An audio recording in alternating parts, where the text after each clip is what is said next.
safe family. I used to be down here. I was down here for years, smoking drugs, sleeping on the streets. I slept across from St. Ambrose Church for God knows how long.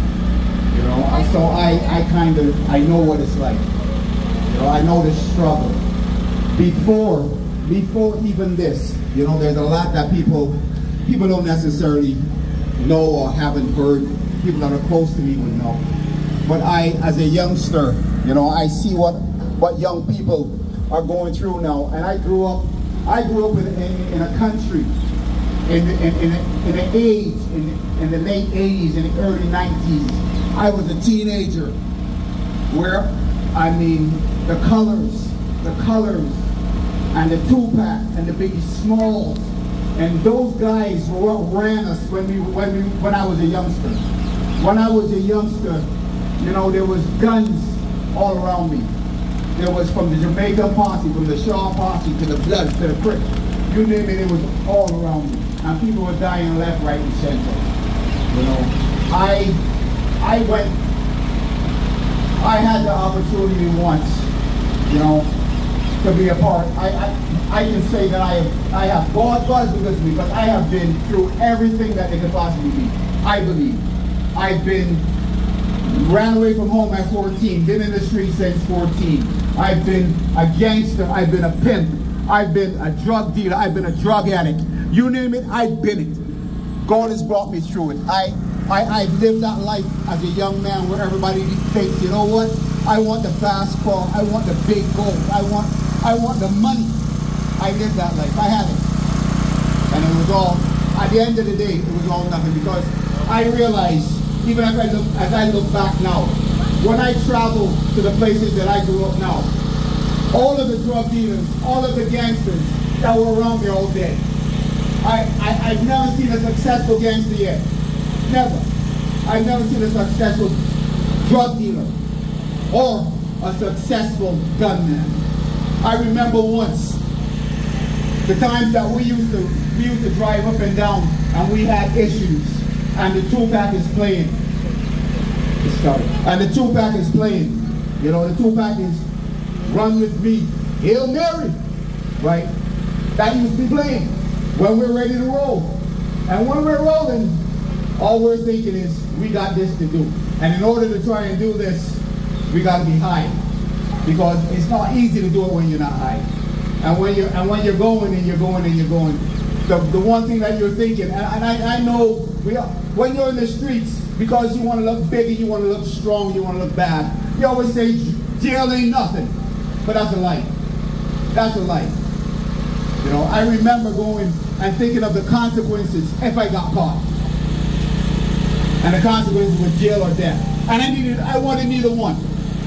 And I'm sure most guys out there that are committing these crimes don't want to die, don't want to go to jail. You know, I used to teach at Glenderry, not Glenderry, sorry, at St. Philip. And when I went to St. Philip and I was hanging out with the guys on remand, a lot of them were on remand for murder charges and some for big drug charges and stuff. They were in there for like years on remand.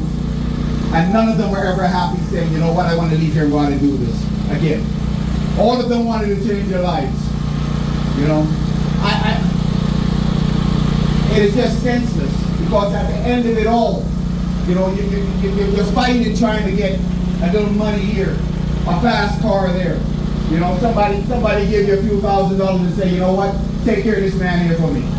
You know, you don't even know the man, you don't know what the beef is, you don't have a clue.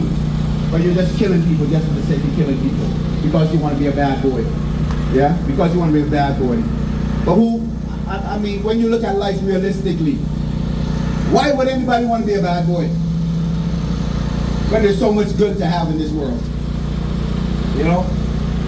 Cost you your life. Cost you your freedom. You know, and the thing about it is, it doesn't just stick with you.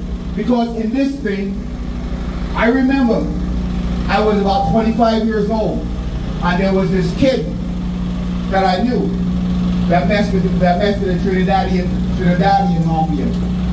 And he took their money and went to produce what he was supposed to produce for them. And at the end of the day, I remember the next morning when I woke up. They let it go for a few months. And I remember the day that I woke up and I looked on the front page of the newspaper. And the consequences of his bad dealing, they came. And when they came for him, they killed him, they killed his mother, they killed his wife, they killed his kid, even the dog in the house they killed. Chopped them all off. You know, so what kind of life is that you want? You know, it's no life. It's not a life for a human being. Killing people just like you. You know, whether black, white, Chinese, whether you're Bajan, you're Jamaican, doesn't matter where you're from. You know, the person that you're killing is somebody just like you. The person that you want to stab and hurt, somebody just like you. You know, I've reached a place in my life where I truly believe that what I want for myself is what I want for other people. And that's really, really important. Because love, I believe that love conquers everything, man. I really, truly believe that love conquers everything. You know, so I just wake up, guys. You know, what you're doing, trying to be bad boys and gunmen, it's not working. You're either going to end up in jail or you're going to end up dead. Never seen a successful one yet. Never ever. Never seen a successful drug dealer. Never seen a successful gunman. Because eventually, they all end up in some predicament. Yeah.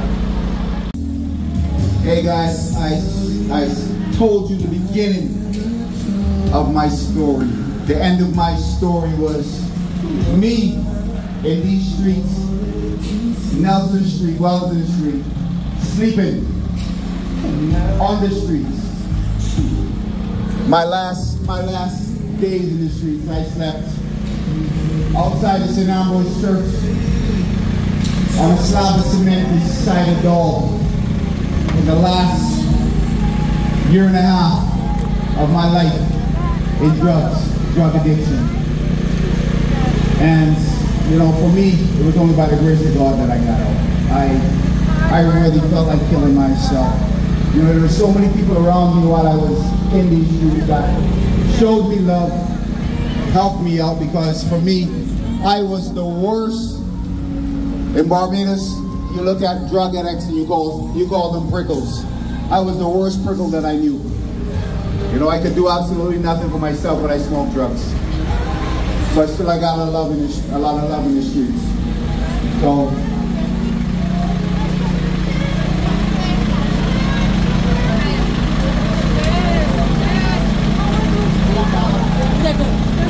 I am just grateful because I know there's violence in these streets. There's violence in these streets, but there's also a lot of love in these streets. Yeah, there's also a lot of love in these streets, because when I was in them, I got a lot of love. Yeah, I got fed when I had nothing to eat. You know, people were there for me. So I am truly grateful. You guys stay safe and God bless you. Please smash the like button. Thanks. Subscribe for more content.